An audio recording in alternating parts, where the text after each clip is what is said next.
You don't get much more country than George Strait. Beat up leather bag. He's one of those guys that can knock out hit after hit while still maintaining his artistic integrity. Holding on. With 60 #1 hits, you hear that? 60. Love with me. Yes, that's combining the number of songs that topped the Billboard chart 44 with the 16 that topped the media base chart. Like Jesse James. The guy has shown he could write and perform songs so good they'd appeal to just about anybody. The way we are right now.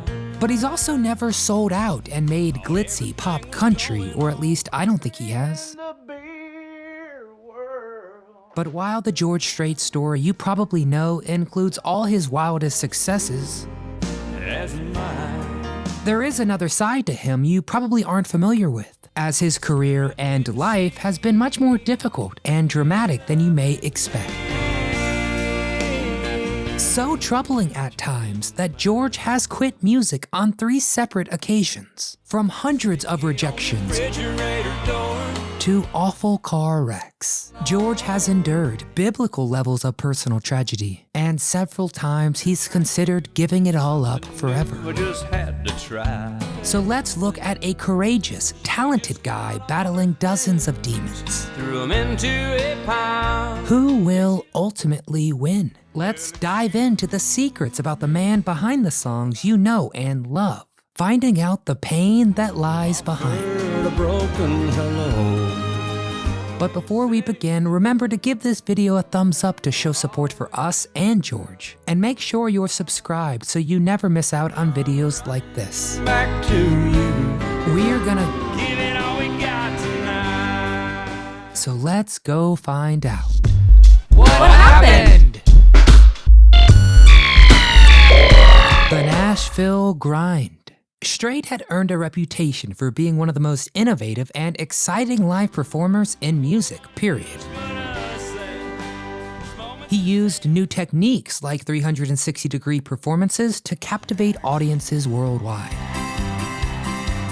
The guy's been playing arenas so long that it seems like it's impossible to quit.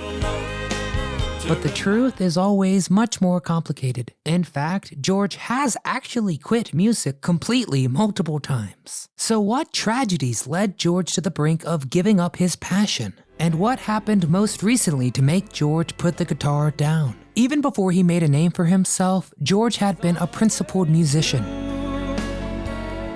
He knew it was important to hold his ground and not to cash out with commercial pop country. But to truly stick to country roots, George knew he couldn't play with just any flashy session guitarists. So when he was just a smooth-faced kid at Southwest Texas State, he auditioned to sing in a band of ragtag kids who knew how to rip some country songs. The band was called Ace in the Hole, and they played shows all over with George as a frontman, beginning to make a name for themselves. But George knew it was time for him to take the leap. He moved to Nashville in hopes of making it big. But record execs didn't want to hear the music George was currently making. It was too rough and too genuine. They only wanted to hear sanitized, pop-friendly records to sell and sell. It got to the point where George was ready to quit music. 'Cause I've got a problem. And he accepted a job designing cattle pens. His dreams of doing what he loved and sharing his music with the world seemed to have died. That is, until what happened next.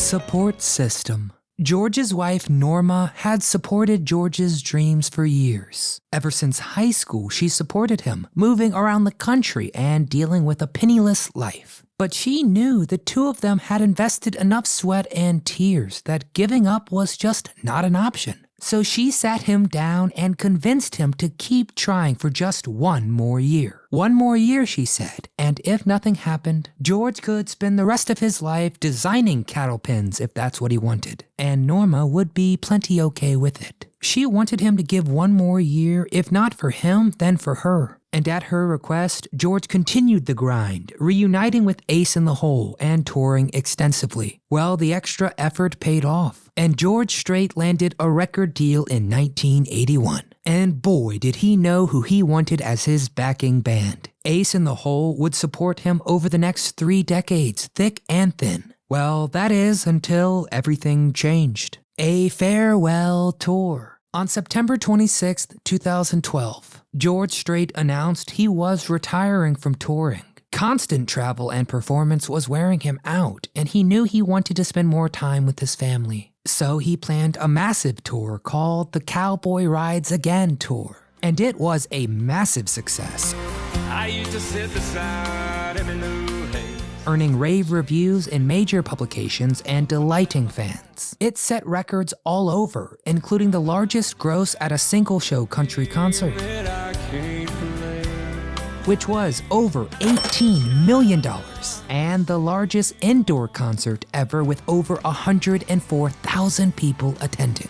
Heck, George was putting up better numbers than the Pope. But what really made the tour special for George was who he was playing with. Ace in the Hole, of course. The group of honest, hard-working musicians who had backed him for more than 30 years. And he wouldn't have anybody else do it. If the Cowboy Rides Again tour was a true farewell tour, does that mean he's done for good? Is the king of country really stepping down from his throne? The answer is a bit complicated. George has made good on his promise not to tour anymore, and he actually hasn't spent much time in the studio either. George hasn't totally quit making music, but it seems more like a hobby than a passion for him now. Edgy and dragging. His most recent release was in 2018 when he put out a promotional song to promote a brand of tequila he'd invested in. I'm talking about Cody Gold. But even if George has more interest in tequila than music nowadays, I think he's given us enough hits for a lifetime. Get halfway through town. I say he's earned the right to sip a cocktail or two. Remember earlier when I said George has quit music multiple times? Hard to get through. Well, there was actually a third time, right in the prime of his career, when George seriously considered calling it quits forever. But this time the reason wasn't just rejection or fatigue. It was something much more powerful and shocking. The story of Jennifer Strait. The year was 1972, and George had recently married his high school sweetheart. While stationed on an Air Force base in Hawaii, the two had a daughter named Jennifer, and she was the light of George's life as he attempted to juggle military service with a musical career. What got him through were the people he was working so hard for. As George began to receive mainstream success, Jennifer grew up. In 1986, she was 13, and George had just knocked out a string of more than a dozen #1 hits, and was receiving acclaim for almost single-handedly bringing country back to its roots. Everything was perfect. Until one night, he got a devastating phone call. Jennifer had gone out for the evening with a few friends. George didn't ask who. Unbeknownst to George, Jennifer was with a large group of kids, led by a reckless older boy of 18. The kid was driving his Ford Mustang and showing off by driving real fast and not slowing around corners. Boy, what were the passengers thinking?